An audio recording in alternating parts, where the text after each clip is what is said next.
Yang ngajur-ngajur nih, ngajak ibu-ibu nih. Ya apalagi kan kita kalau sudah umur 50-60 ini kendala banyak sibuk di masjid ini. Banyak manfaatnya ketika hadir di masjid ini silaturahim dan menyambung rasa persaudaraan. Insyaallah akan membersihkan hati-hati kita dari penyakit hati. Kalau kita ngaji ini mungkin akan terdidik hati kita dari tidak hasad dan dengki sama.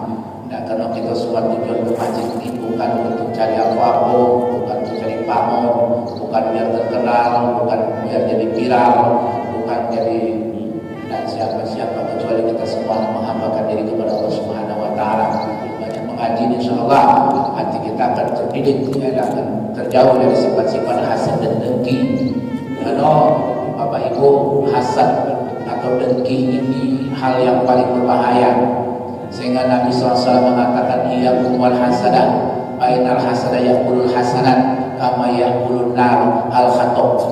Jauhi olehmu rasa iri dan dengki, karena sesungguhnya rasa iri dan dengki itu memakan kebaikan seperti api memakan kayu bakar. Nah, oleh karenanya kalau memang masih ada di antara kita yang memiliki perasaan dan hati yang iri, yang bahasa lomba ini SMS, susah melihat orang senang, senang melihat orang susah. Nah, ini berbahaya. Nah, semestinya kita bersyukur dan kalau dengan saudara kita memiliki kelebihan dan bisa beli mobil, alhamdulillah. Sampai tahu bagi kita kepengen baca nomor kita pemerintah beli mobil banyaklah itu cerita. Nah, dapat dari mana senior ada tanya tuh, jangan noyol, jangan banyaklah. Padahal bagian dari penyakit hati yang harus kita buang jauh-jauh, karena dia akan menggerogoti amal kita. Bangun semayanglah rajin, ngajilah rajin, tapi kebaikan-kebaikan kita itu digerogoti oleh penyakit hasad tadi sehingga habis semuanya. Maka nauzubillah di akhirat nanti kita akan menjadi bagian orang-orang yang dikatakan Nabi, ada yang bangkrut di akhirat nanti. Nah, siapa dia? Di antara itulah banyak amalnya, tapi digerogoti oleh kejahatan dan penyakit-penyakit hatinya. Bapak Ibu hadirin yang dimuliakan oleh Allah, kemudian daripada itu, salam berikan salam juga tidak pernah kita lupa, tidak pernah kita jemu. Kita bermohon kepada Allah Subhanahu Wa Taala mudah-mudahan salam sejahtera serta terlimpah atas junjungan besar kita Nabi Muhammad Sallallahu Alaihi Wasallam, kepada keluarganya, kepada para sahabat-sahabatnya, juga kepada pengikut-pengikut yang istiqomah di atas jalannya. Mudah-mudahan kita semua termasuk umat Nabi Muhammad yang istiqomah selalu ingin menghidupkan sunnah-sunnah beliau, sehingga di akhirat nanti kita akan mendapatkan syafaat terbesar bagi Rasulullah SAW, dan semuanya akan bersama dengan Rasulullah. Dan kalau bersama dengan Rasulullah pasti kita masuk surga. Amin ya rabbal alamin. Bapak Ibu hadirin yang dimuliakan oleh Allah, kalau boleh jam situ jam 6 perempat benar dengan Bapak betul. Jam mati aku baru jam 5.34 agak cepat ya. Agak jam 6 berhenti. Nah, jadi kita dalam waktu yang lebih kurang setengah jam ini, Bapak Ibu hadirin, saya akan mengangkat judul kultum ataupun pekerjaan subuh pada hari ini adalah langkah-langkah menuju husnul khotimah. Bagaimana caranya kita untuk mendapatkan husnul khotimah? Karena husnul khotimah ini cita-cita kita semua ya. Kita kepingin akhir hayat kita, ditutup usia kita dalam keadaan melakukan amal-amal yang baik, amal-amal yang diridhoi oleh Allah Subhanahu Wa Taala. Ini cita-cita. Nah, cita-cita kita ini tidak akan bisa tercapai kalau kita salah jalan, kalau kita tidak menempuh jalan husnul khotimah ini. Nah, kemerasi kita harap curug, tidak sampai. Nah, sehingga ada pepatah yang kami hafal waktu di pondok dulu, pepatah walaupun pepatah ini benar. Setelah dibandingkan dengan penjelasan searah dia. Apa bunyi pepatahnya? Man sara 'ala darbi wasolah. Yang Artinya siapa yang berjalan di atas jalannya, maka dia akan sampai. Nah, kalau kita kepingin husnul khotimah, nah kita dalam menempuh cara-cara bagaimana menggapai husnul khotimah. Oleh karenanya pagi hari ini kita bahas, paling tidak ada beberapa hal yang mesti kita lakukan kalau kita memang ingin husnul khotimah. Kita kepingin hidup kita berakhir dengan baik. Karena ada saya membaca di hadis bahwa Nabi mengatakan ada orang di antara kalian, kata Nabi, yang mengerjakan amalan-amalan ahli surga. Jadi sepanjang hidupnya dia mengamalkan amalan ahli surga. Apapun yang menjurus ke surga dilaksanakan. Sholatnya rajin, puasa rajin, zakat, haji bahkan, ada baca Quran, belajar terus, ya kan? Namun kata Nabi pada akhirnya sudah dekat dia dengan surga, tinggal selangkah lagi kata dia masuk surga. Lalu dia meninggalkan amalan ahli surga, mengerjakan amalan ahli neraka, maka masuk neraka. Sebaliknya ada juga kata Nabi dari umatku itu orang-orang yang memang pekerjaannya itu sebab melakukan hal-hal amalan yang menjurus kepada neraka. Apapun yang dilarang oleh Allah dia kerjakan galau-galau. Enggak. Suruh semayang dah galak, suruh puasa dah galak, suruh ngaji dah galak, melok taklim dah galak ya. Tapi akhir hidupnya kata Nabi selangkah lagi dia hendak masuk neraka. Lalu dia tersadarkan diri, dia bertobat sampai mendapatkan kematian, maka masuk surga dia. Nah ini Bapak Ibu menjadi renungan kita semua. Kalau kita tengok kita rajin ngaji, nah. Tapi apakah kita husnul khotimah? Inilah maka kita selalu berdoa kepada Allah. Allahumma khtim lana bi husnil khotimah. Ya Allah, tutupkan usia kami dalam keadaan baik, dalam keadaan husnul khotimah. Wala takhtim lana bi su'il khotimah. Jangan kau wafatkan kami ya Allah dalam keadaan yang tidak baik. Ini doa kita semua. Ya. Makanya Bapak Ibu hadirin, sebagai suatu tujuan maka kita adalah berjalan di atas jalan yang lurus, ala siratim mustaqim, dan jalan agama Ibnu Qayyim, agama yang lurus sudah tentu adalah agama Islam. Islamnya sudah kita pilih dan kita yakini dia merupakan agama yang benar. Siapa yang mencari agama selain Islam dalam Al-Quran ini, amma yabtaghi ghairal islami dinan fala yuqbal minhu. Siapa yang mencari agama selain Islam maka tidak akan diterima. Nah, ini dalil dan terbantah. Baik bukan pendapat para ahli hukum, para pakar, para profesor, tapi memang ini firman Allah yang kita yakini dan tak bisa dibantah oleh siapapun kebenaran Al-Quran. Al-haqqu min rabbika wala takun minal mumtarin. Kebenaran itu sesungguhnya datang dari Allah, jangan kita ragu. Inna dina indallahi Islam. Sesungguhnya agama yang benar adalah agama Islam. Nah, ini sudah pegangan kita. Harga mati nih Pak, Ibu ya. Bukan Pancasila dan NKRI Pak ya, harga mati ini. Nah, Al-Quran ini harga mati buat kita semua.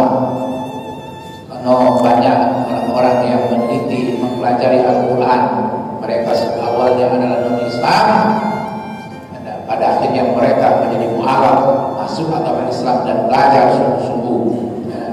Mereka sangat meyakini kebenaran Al-Quran. Apalagi kita sebagai umat, alhamdulillah terlahir sebagai Muslim, kita bersyukur. Kalau kita melihat bagaimana perjuangan saudara-saudara kita yang mu'alaf dan masuk Islam itu sahabatnya, Ibu ya. Kalau kita nengok di YouTube, sahabatnya ada sembunyi-sembunyi. Ada yang lagi dihukum oleh keluarganya, apalagi perempuan, sampai pergi dari rumah. Karena memang susah masuk Islam itu, nggak jadi orang Islam itu. Diusir keluarganya, dihukum oleh keluarganya dan lain sebagainya. Nah kita bersyukurlah, alhamdulillah, bapak kita Muslim, umat kita muslimah, dan kita mendapat kemudahan untuk belajar Islam. Bapak Ibu hadirin yang dimuliakan oleh Allah, apa hal yang harus kita lakukan untuk menggapai husnul khotimah? Tentunya yang pertama adalah kita memperbanyak ibadah, terutama ibadah mahdhur, ibadah yang langsung kepada Allah Subhanahu wa taala. barangkali sehari semalam ini merupakan pangkal segala ibadah, barometer suatu ibadah diterima atau tidak diterima oleh Allah dilihat dari ibadah sholat. Jadi sholat ini merupakan ibadah utama, sangat istimewa dia dibandingkan dengan ibadah-ibadah yang lain. Kalau ibadah yang lain turun ayat melalui malaikat Jibril disampaikan kepada Nabi Muhammad, Nabi Muhammad menyampaikan kepada para sahabatnya, sampaikan kepada seluruh umatnya. Dan kalau sholat ini mau dipanggil langsung, sebagaimana yang sering kita bahas di saat Isra wal Mi'raj, Nabi Muhammad itu benar-benar dipanggil oleh Allah Subhanahu Wa Taala untuk menerima perintah sholat. Sangat penting ya, tidak baca di titip-titip, tidak. Nah, kemudian dalam sholat tidak baca dulu di padal tidak baca. Oh nitip ya, nah kita dusun. Mana sholat di mana nitip ya? Nah, ya terus pegawai ngejar dunia ada, itu nitip semayang. Tidak baca, sholat tidak baca diganti orang lain. Kalau haji bisa, utang puasa baca orang lain yang kerjakan sendiri gitu kan. Tapi untuk sholat tidak bisa, sangat penting. Kapan kita berhenti sholat? Tidak henti berhentinya sampai kita menghembus nafas penghabisan. Walaupun kita dirawat di rumah sakit pun kita parah, tidak, memang kita masih sadar jangan yang tinggalkan sholat, karena dia penentu amal ibadah yang lain.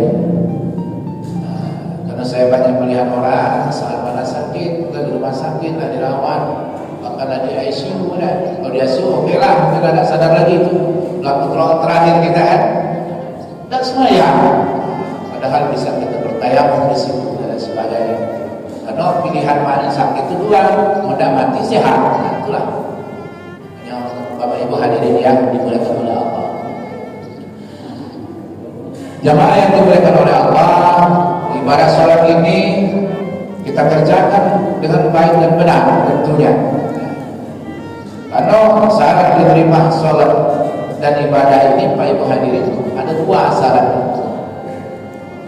Kalau kita beribadah dua syarat ini tak terpenuhi, maka ibadah kita ditolak. Lalu apa syaratnya? Yang pertama, niat kita semata-mata lillahi rabbil alamin. Itu niat. Maka pastikan niat ini. Sholat subuh niat. Tapi soal niat ini ada yang tidak sepaham, beda-beda. Ada yang kapan ada di rumah, ada yang mengaji pernah sholat itu dia tidak perlu lagi, dia usul tidak perlu lagi. Kadang dia sudah meniat dari rumah, kalau datang masjid, Allah langsung dia. Nah ada juga ada ulama yang memang mengucapkan harus baca usuli fardu subuhi rakaataini mustaqbilal qiblatin makmuman lillahi ta'ala. Kalau kita sebagai makmum, kalau sebagai imam, imaman lillahi ta'ala. Nah ini baru kita Allahu Akbar, pasang niat dalam hati gitu. Di situ niat yang sesungguhnya. Kalau usul itu belum niat yang untuk sholat, baru mempertegas saja. Karena kadang-kadang kita ini menjadi pertegas selalu bebas. Sholat zuhur dan sholat asar, makanya penting dipertegas, baca mulut katakan kuping kita mana. Aku sholat zuhur rakaat karena Allah, masalah akhirnya. Sholat fardu zuhri rakaatin rakaat fardu lillahi ta'ala. Jadi kita pertegas karena mulut kita dengan kuping kita. Kalau kita bertakbir, nah niat itu penting niat ini, karena kata Nabi innamal a'malu binniyat, setiap amal tergantung dengan niat. Likulli imrin ma nawa, setiap orang akan mendapatkan hasil dari apa yang dia niatkan. Nah ini harus kita pastikan niat ini lurus semata-mata karena Allah Subhanahu wa Ta'ala. Kenapa dalam sholat ya Bapak Ibu hari ini kalau kita bicara soal sholat ini, ada orang diancam oleh Allah, dia sholat tapi diancam. Dalam surat Al-Maun kalau nggak salah ya, fawailul lil musallin, celakalah bagi orang-orang yang sholat. Lalat sholat diancam celaka. Bagaimana ceritanya?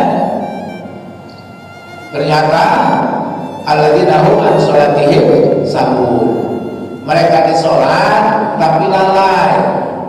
Ada lain di mulut, lain di hati. Usolli pada subuh itu, nah sholat subuh tapi ingatannya lama-lama udah tahu lagi, pokoknya mulut baik dengan gerakan baik, tapi hati kita sudah kemana-mana. Kalau ibu-ibu lagi kan gawe di dapur, dan banyak niat gawe, kati yang nolong, cuci dewe, masak dewe, semuanya banyak gawe, nah, sudah ibu-ibu. Nah, tapi kalau tua-tua ini banyak nolong anak-anaknya atau cucu-cucunya atau menantunya, alhamdulillah sih nggak bisa ke masjid. Tapi ada yang memang nggak sempatnya, buka mata udah berhenti di lipus. Kalau masuk karapul, begawe lah sampai berangkat anak sekolah, masih banyak gawe. Ya apa dia? Jemur pakaian, apa lagi gawe? Beresin bekas apa namanya sarapan. Jadi ibu-ibu itu sudah gawe. Nah, makanya ini semua ibu-ibu jangan apa namanya ragu-ragu ada. Semua itu bagian dari ibadah. Semua yang ibu lakukan itu insya Allah menjadi amal soleh. Amal soleh insya Allah diterima oleh Allah Subhanahu Wa Taala.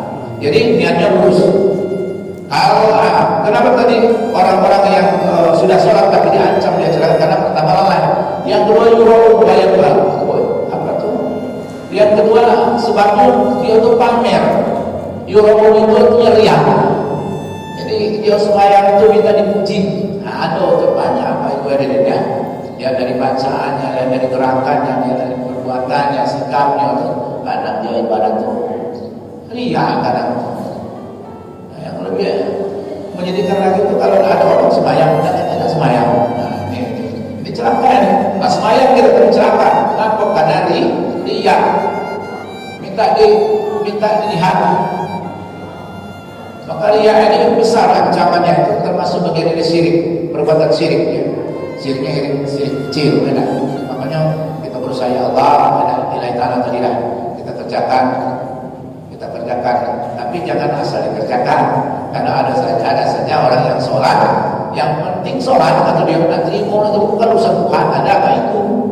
Ada.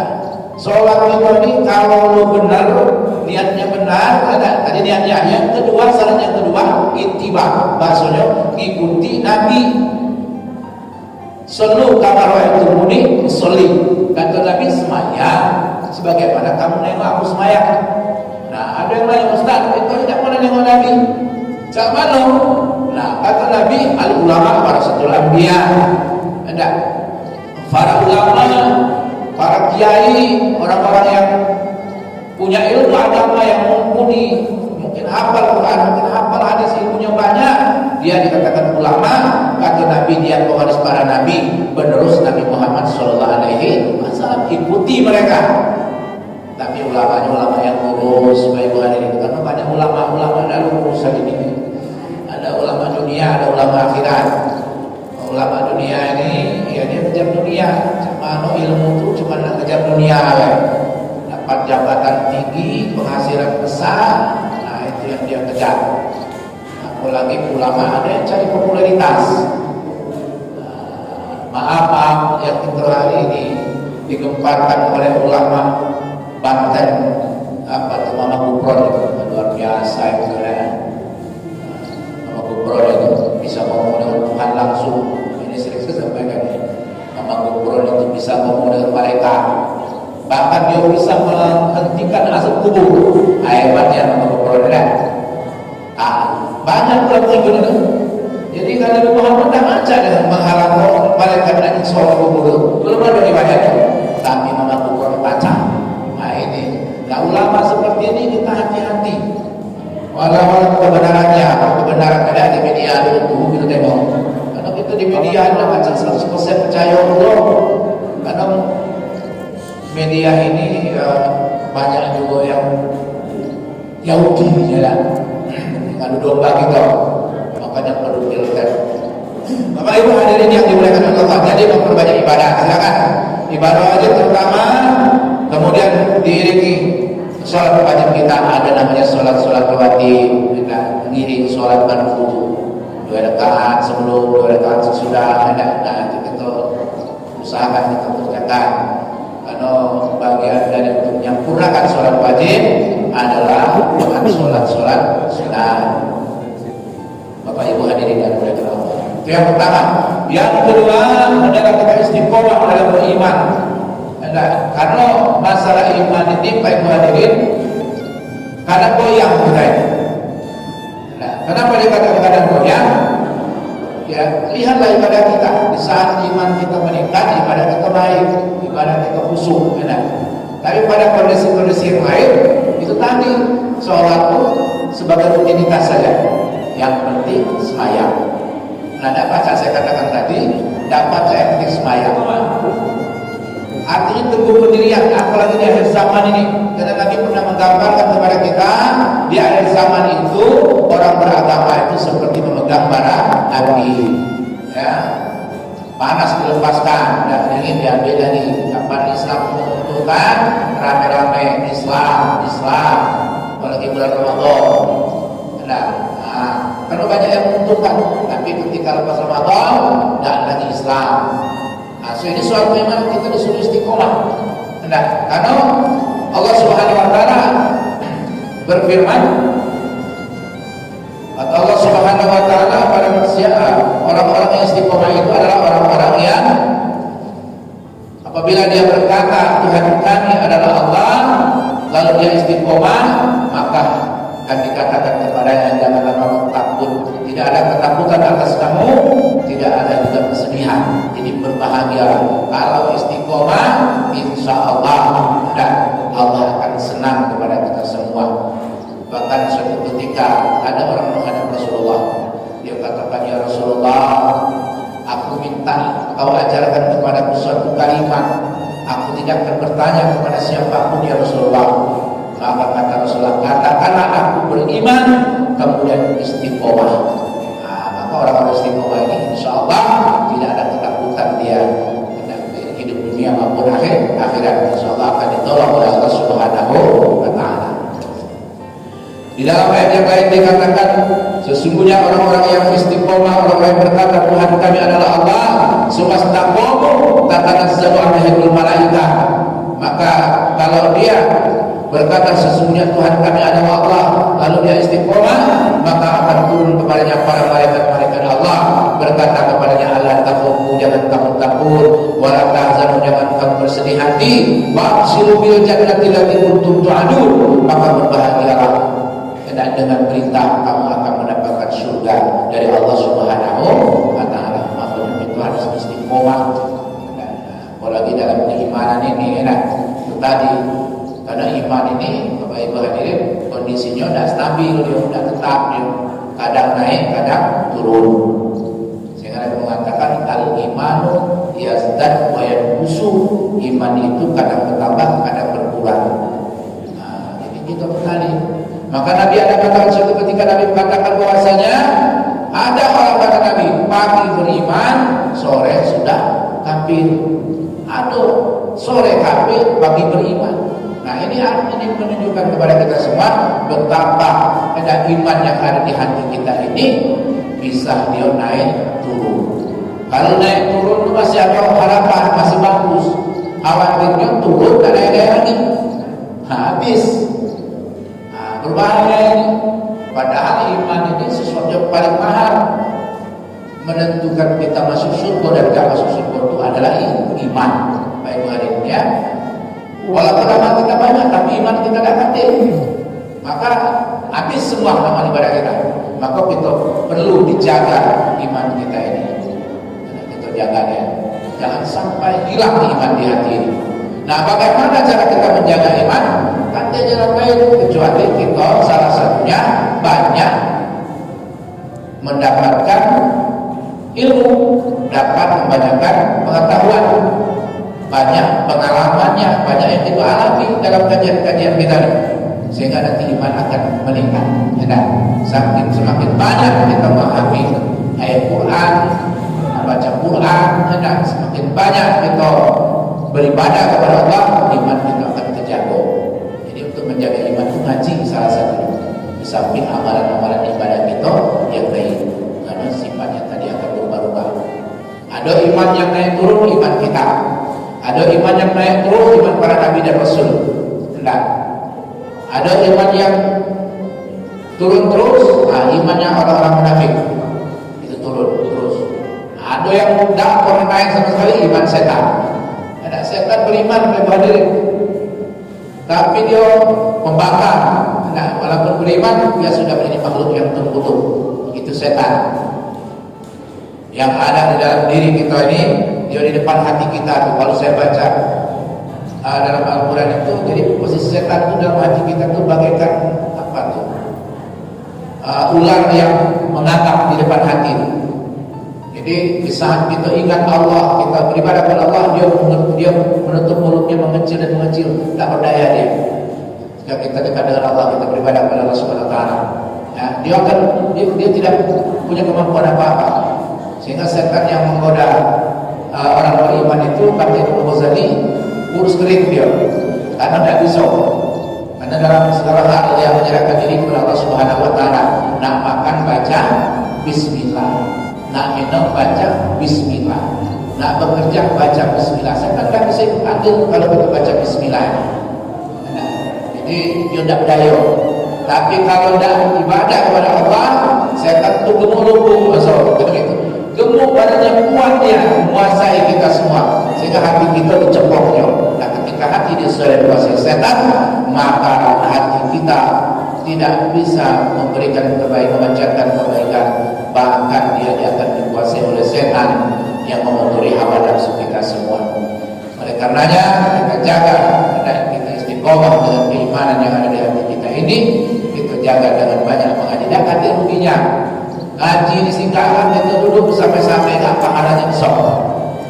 Ada atau Nabi mendengarkan kajian itu walaupun tak pegang pena, tak nulis sikor, cuma nganek cuma dengar saja, kata Nabi, pahalanya lebih baik daripada sholat sunat 1000 rakaat. Nah, gede pahalanya dah. Makanya dalam ruginya kita bersama-sama, apalagi kita di rumah Allah, sudah dapat mendengarkan ilmu dan beriktikaf bersama-sama di sini, insya Allah pahalanya beriman ganda. Tapi itulah kita ni masalahnya sok pahala pada dapat ditengok. Nah, tapi orang beriman, kalau pahala bagian dari perkara gaib, karena orang beriman itu percaya dengan hal-hal gaib, pahala gaib, nah, dosa juga gaib, surga gaib, neraka gaib, tidak jadi ditengok, maksudnya baca dibuktikan lah. Tapi orang beriman percaya kepada itu semua. Tidak. Nah, Bapak Ibu hadirin yang dimuliakan oleh Allah, itu yang kedua, istiqomah. Yang ketiga, banyak-banyak bertaubat dan beristighfar kepada Allah Subhanahu Wa Taala. Ada taubat. Orang taubat itu adalah orang-orang yang menyesal. Jadi orang taubat itu adalah pertama dia menyesal terhadap apa yang telah dia lakukan, menyesal dan sembahyang dan puasa, apalah dan sebagainya, itu bertobat. Kemudian yang kedua, berhenti dia. Kalau tadinya dia berdosa, sekarang sudah gagal lagi dengan dosanya. Berusaha, anak bertekad, gagal lagi. Nah, kemudian berjanji tidak akan ulangi lagi. Itulah orang bertobat. Bertobat itu bukan mainan, bukan istilah tobat sambal. Ketika makan sambal pedas, tobat makan sambal. Tapi ketika lelang pedas, makan lagi. Bukan cah itu main-main namanya. Kalau kita main-main, alhamdulillah di saat main-main kita mati. Nah, tobat main-main dan diterima. Tobat kita diterima itu tobat yang kita lakukan dengan sungguh-sungguh. Nah, bertobat kita. Ini kalau dosa kita kepada Allah, tobat diampun oleh Allah. Innahu kana tawwaba. Allah itu Maha penerima taubat sebanyak apapun dosa kita. Karena Allah ampuni semua. Allah pengasih, Allah punya penyayang. Kalau kita ni, nah agak repot dikit, Ustaz Muhammad Ali, agak repot dikit ini kalau dosa kita dah. Tak cukup dengan istighfar kita, maka kita harus melakukan hal-hal minta maaf kalau kesalahan sama kita. Kalau kita kemakan harta dia, kita minta halal. Setelah minta halal, kalau tidak bisa dihalalkan, itu ganti juga. Nah, itu kan ada yang buat dikit ya. Kalau sesama kita, tapi kalau kepada Allah, insya Allah dengan bertobat, insya Allah dosa-dosa kita akan diampuni oleh Allah Subhanahu Wa Taala. Kemudian yang keempat, memperbanyak zikir. Enak kita berzikir, apalagi kita ibarat bapak-bapak yang dengan kesibukan yang berat lagi. Nah, jadilah banyak santainya, banyak kita berzikir. Zikir harian lah, ada tasbih, tahmid, takbir, tahlil. Nah, jangan dikata sepele. Tahlil, tahmid, tasbih dan takbir ini kata Nabi, bila kita bertakbir, bertahmid, bertahlil ini, bertasbih 33 kali 109 kan, ditutup dengan kalimat la ilaha illallah 100 kali, maka andaikan dia memiliki hal dosa sepenuh langit sepenuh bumi, diampuni oleh Allah Subhanahu wa taala. Jadi memperbanyak zikir dan juga doa. Jadi berdoa ini Bapak Ibu hadirin, kita minta sama Allah itu tidak mesti harus dikabulkan di dunia kan, tidak mesti untuk urusan dunia saja kita minta dikabulkan itu ada, tapi untuk akhirat juga. Karena doa itu sama dengan zikir juga, dia ibadah. Jadi ibadah, tidak mesti harus mentang-mentang berdoa itu tidak dikabulkan di dunia, tidak usah. Memang idealnya kalau minta dikabulkan, ada mungkin kita ragu-ragu, tapi itu tadi tidak mesti di dunia semua dikabulkan Allah. Ada doa kita langsung dikabulkan, ada yang ditunda, kaki saatnya tepat baru dikasih, ada yang tersimpan. Jadi walaupun di dunia belum dikabulkan Allah, yakinlah di akhirat nanti doa kita dikabulkan oleh Allah Subhanahu wa taala. Ud'uni astajib lakum, kata Allah, berdoalah kepadaku niscaya akan kuberi. Jadi tidak usah ragu-ragu dalam berdoa, silakan. Kemudian ini lagi Pak Ibu hadirin ya, waktu sudah jam 6:02. Kemudian yang kelima, memperbanyak sedekah, terutama sedekah jariah yang paling dianjurkan. Kalau sedekah hari-hari Bapak Ibu bersedekah atau tidak, insyaallah. Walaupun karena sedekah jangan diartikan cuma memberi makan, beri minum saja. Mengucapkan kalimat-kalimat thayyibah itu bagian dari sedekah. Melangkah kaki dari rumah menuju ke sini itu bagian dari sedekah. Tapi yang kita anjurkan, yang saya ingatkan kita semua bersama-sama adalah kita memperhatikan sedekah jariah. Dan kenapa penting ini? Karena inilah yang nolong kita menyelamatkan lagi amal orang-orang ketika kita hidup yang akan berkesinambungan, yang akan berkelanjutan sampai kita mati, bahkan sampai hari kiamat, adalah amal jariah. Amal fitriyah ini. Tapi kalau amal-amal orang hidup dia tidak terputus, Pak Ibu hadirin ya. Doanya, sedekahnya atas nama kita tak terputus dia. Itu amal orang hidup ya, kalau ingat ke kita. Karena pastinya kita dia akan dilupakan. 3 hari orang masih ingat, dengan kita matikan 10 hari mungkin masih dikenangnya, 100 mungkin masih 40 100 ribu masih dikenangnya. Mungkin masa dia kenang kita, malah bisa pada kenang kita. Masa cucu kita pasti dia ingat dengan kita, belum tentu. Kesapa lagi? Tidak menolong kita, maka kita diusahakan kalau baca sebelum mati kita sudah beramal jariah. Apa itu amal jariah? Contohnya bangun masjid. Artinya bukan kita bangun dewek, kita sedekah begitu dan paling tidak sih membantu kita ada jariah itu di masjid itu. Ada orang buat apa madrasah, ada orang buat rumah sakit, jabatan ataupun jalan, kita nolong ataupun pokoknya membuat amalan-amalan kalau satu manfaat terus menerus, maka dia akan mengalir pahalanya kepada kita semua. Jangan simpan duit di bank sampai mati, ya.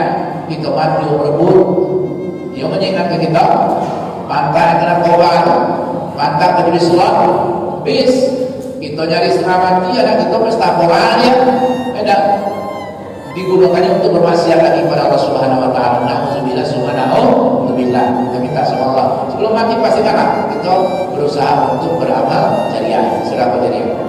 Ilmu manfaat, apa pun yang kita bisa kita ajarkan. Ngajar tidak harus di madrasah, tidak harus di masjid, di mushola. Ngajar orang-orang pun kalau dia tahu dari kita, ilmu itu diambil dari serapnya, diamalkan olehnya, maka diajarkan kepada orang lain. Ilmu itu menjadi ilmu yang manfaat. Jadi jangan kita bakal-bakal dengan ilmu Bapak Ibu. Karena ada saya lihat di antara kita fenomena orang-orang yang ada orang berilmu mulu, ditanya tentang sesuatu dia tidak kasih tahu. Contohnya misalnya resep membuat rendang yang enak, sama ibu-ibu itu resep membuat donat yang enak. Nah kalau nggak tahu, takut saya ini. Ini salah ini. Padahal kalau orang tahu dari kita sehingga dia berkembang, pahalanya mengalir, kan?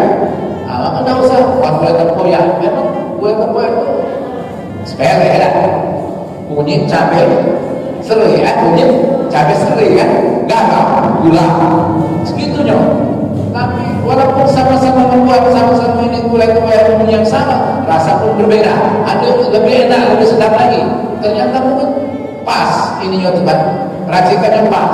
Nah dia udah gak kasih tahu, aku bisa ini. Nah ini bro, apa dia? Maka ada kami dulu menghafalkan hadis Nabi, barang siapa ditanya tentang ilmu, lalu dia menyembunyikannya, dirajam di hari kiamat lebih dahulu daripada penyembah berhala. Karena baca dia punya-punya, maksud gue yang ada ilmu ini, abaikan. Itu saja yang punya dasar. Kemudian terakhir, Pak hadirin, mempererat tali silaturahim. Nah, jadi kita menyambung dari persaudaraan, terutama dengan orang tua. Jangan sampai putus orang tua. Ini ada orang yang sangat sibuk dengan orang tua lalu dijadikan diri. Kemudian dengan saudara kita, tidak boleh. Dengan tetangga, dengan ada orang kita, tidak boleh memutus tali silaturahim. Kita boleh dan membantu selama 3 hari diperbolehkan. Selebihnya tidak boleh. Itu dilarang. Kalau itu terjadi, maka tidak akan masuk surga kata Nabi. Qatir rahim, orang yang putus tali silaturahim. Man kita ada sengketa, ada konflik di antara kita, selama 3 hari beda teguran. Setelah itu kita teguran.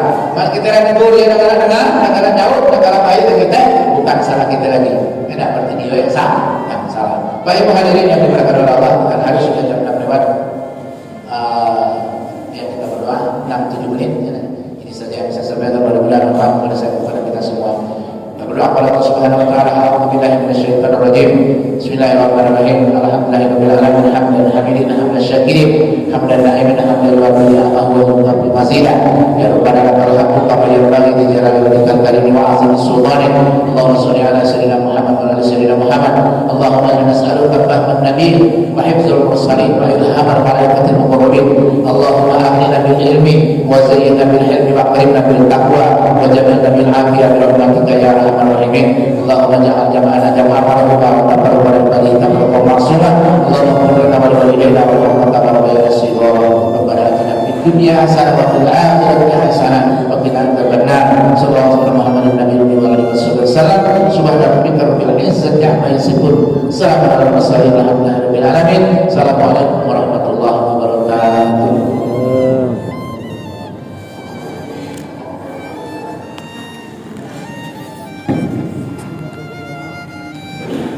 Terima kasih kepada Al-Ustaz Anci Sarjana Pendidikan yang telah menyampaikan kajian Islamnya seputar mengenai husnul khotimah. Mudah-mudahan apa yang diuraikan tadi menjadi manfaat sebagai ilmu yang bermanfaat bagi kita semua.